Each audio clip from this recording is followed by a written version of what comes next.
লোকসভা নির্বাচন কবে ইঙ্গিত দিলেন মোদি। প্রস্তুতি চলছে জোর কদমে। জুনেই কি তাহলে লোকসভা নির্বাচন? জল্পনা উস্কে দিলেন খোদ প্রধানমন্ত্রী নরেন্দ্র মোদি।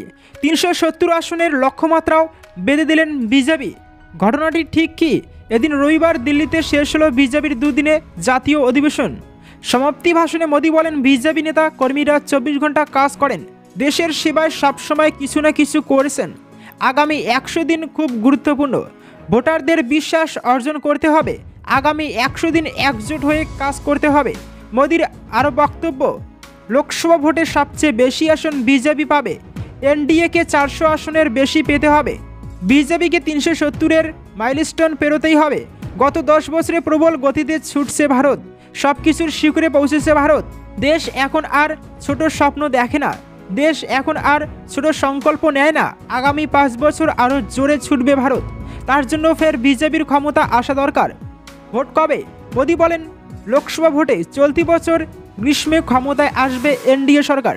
তৃতীয়বারের জন্য ক্ষমতায় ফিরবে বিজেপি। এখন তো বিদেশিরাও বলতে শুরু করেছেন, ক্ষমতায় তো মোদি আসছেন।